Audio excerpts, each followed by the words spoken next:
सुष्मिता अपनी जेठानी शांति के साथ रहती थी।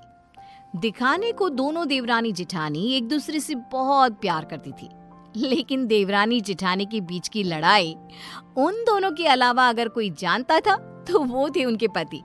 उन दोनों में हमेशा ही लड़ाई होती रहती थी, कभी खाने को लेकर तो कभी कपड़े को लेकर। ऐसे ही एक दिन सुष्मिता का पति वरुण अपनी पत्नी और अपनी भाभी शांति से कहता है, सुष्मिता भाभी और भैया, मैं सोच रहा था कि इस घर में एक नौकर रख लेते हैं, क्योंकि इस बड़े से घर में मेरी भाभी माँ और मेरी प्यारी पत्नी के अलावा और कोई नहीं रहता। इस घर की सफाई करने में इन दोनों का कितना समय बीत जाता है, ये हमारे लिए खाना कैसे बना पाएंगी। तो मैं सोच रहा हूँ कि इस घर में एक नौकर को ले आता हूँ। वरुण, आइडिया बुरा नहीं है, लेकिन इन दोनों का झगड़ा देखकर मुझे लगता है कि हमें 2 नौकर रखने चाहिए।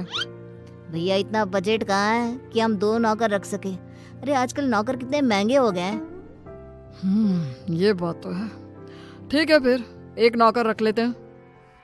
हाँ, इस घर में नौकर ले आओ, लेकिन 1 नहीं 2, क्योंकि जो नौकर मेरा काम करेगा, मैं नहीं चाहती कि वही नौकर मेरी जेठानी का भी नौकर बनकर रहे। हाँ, मैं भी नहीं चाहती कि मेरा नौकर तेरा काम करे।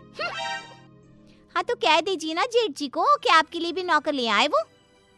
हाँ, मेरा पति मेरे लिए नौकर तो ले ही आएगा ना, क्यों नहीं लाएगा। इस तरह दोनों के बीच एक बार फिर से झगड़ा हो जाता है। ये देख वरुण और विक्रम उन दोनों की लड़ाई में ना पड़ते हुए अपने अपने काम पर निकल जाते हैं, और काम पर जाते जाते दोनों भाई आपस में एक दूसरे से बात करते हैं। भैया, अगर यही हाल रहा तो हम लोगों को कभी भी खाना समय पर नहीं मिलने वाला। हाँ, तुम सही कह रहे हो वरुण, इसलिए आज शाम को ही हमें एक नौकर का बंदोबस्त करना होगा। इस तरह विक्रम और वरुण अपने काम पर चले जाते हैं, तो वहीं दूसरी तरफ सुष्मिता और शांति की बहस होती रहती है। वो दोनों अपनी बहस में इतनी मगन हो जाती हैं कि उन दोनों को पता ही नहीं चलता कि कब समय बीत चुका है। ऐसे ही शाम हो जाती है, और शाम के वक्त जब डोरबेल बजती है, सुष्मिता दरवाजा खोलती है। उसके सामने वरुण और विक्रम के साथ एक नौकर दिखता है। उस नौकर को देखकर सुष्मिता वरुण से कहती है, अरे वाह वरुण जी, आप तो आज सुबह नौकर की बात कर रहे थे, और देखो शाम को आप नौकर भी ले आए अपने साथ। पति हो तो ऐसा, वरना ना हो। सुष्मिता की बातें सुनकर शांति का गुस्सा 7वें आसमान पर पहुंच जाता है, जिसके बाद वो अपने पति के ऊपर चिल्लाते हुए कहती है, अजी आप क्यों नहीं लेकर आए? आपको दिखाई नहीं देता मैं कितनी थक जाती हूँ। अरे भाग्यवान, इस नौकर को मैं और वरुण हम दोनों ही लाए हैं। श्याम लाल किसी एक की चाकरी नहीं करेगा, बल्कि वो पूरे घर की सेवा करेगा। हाँ भैया, बिल्कुल ठीक कह रहे हैं। श्यामलाल, किचन ऊपर है, जाकर खाना बना दो। ठीक है साहब। श्यामलाल किचन में जा ही रहा था कि तभी शांति उसे रोकते हुए कहती है, अरे श्यामलाल, पहले तुम मेरा और विक्रम जी का खाना बना देना। इन दोनों को क्या है, इन दोनों का आराम से बनाते रहना, क्योंकि ये लेट नाइट्स होते हैं। ठीक है मैम साहब। अरे ऐसे कैसे? श्यामलाल, पहले तुम मेरा खाना बनाओगे। बेचारा श्यामलाल उन दोनों की बात में फंस जाता है। वो सर पर हाथ रखकर बैठ जाता है, क्योंकि उसे समझ में ही नहीं आ रहा था कि पहले किसका खाना बनाया जाए। ये देख अब विक्रम श्यामलाल का समय फिक्स कर देता है, और अपने समय अनुसार श्यामलाल अपना काम करता है।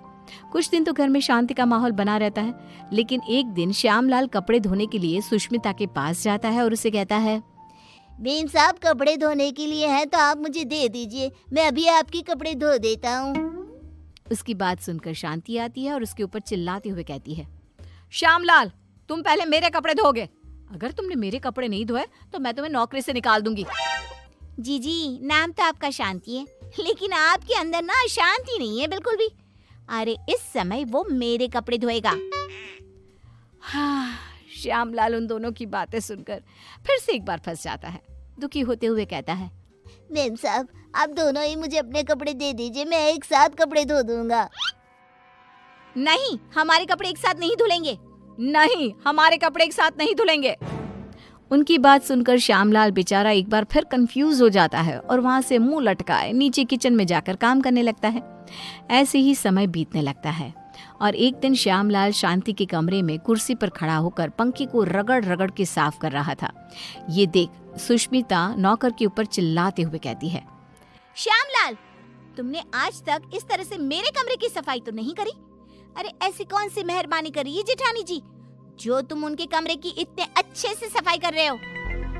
श्यामलाल कुछ बोलता तभी शांति आ जाती है और सुष्मिता को जवाब देते हुए कहती है, देवरानी जी, आप कुछ नहीं बोल सकती क्योंकि अभी आपके कमरे की सफाई का समय नहीं आया है, तो आप मेरे कमरे में आकर अपना लेक्चर मत दो श्यामलाल को। सुष्मिता मुंह बनाते हुए वहां से अपने कमरे में चली जाती है।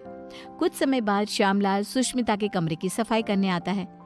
सुष्मिता श्यामलाल से अपने दरवाजे को भी घिसवाती है और अपने शीशे को भी चमकवाती है।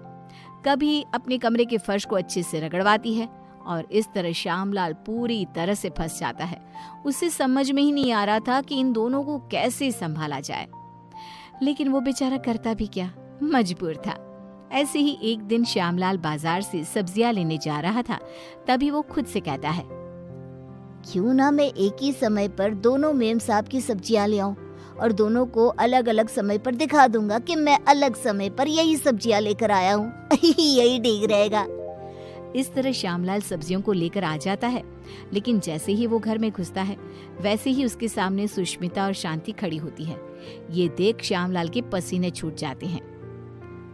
ये देखकर सुष्मिता कहती है, क्यों श्यामलाल, तुम्हारे पसीने क्यों छूट रहे हैं? तुमने कोई गलत काम किया है क्या? श्यामलाल, मैंने कितनी बार मना किया था कि इसके काम के साथ मेरा काम नहीं करना, लेकिन तुमने फिर से वही किया ना जो तुम्हें नहीं करना था।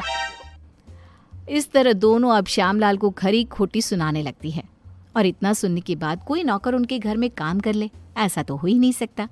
इसलिए श्यामलाल ने जवाब देते हुए उन दोनों से कहा, मेम साहब माफ करना, लेकिन मैं आपके घर में और काम नहीं कर सकता क्योंकि एक ही काम दो दो बार करना बड़ा ही मुश्किल हो जाता है। अरे तो क्या तुम उसके पैसे नहीं ले रहे हो? उसकी ये बात सुनकर बेचारा श्यामलाल चुप हो जाता है और ना चाहते हुए भी उन दोनों का काम करना पड़ता है।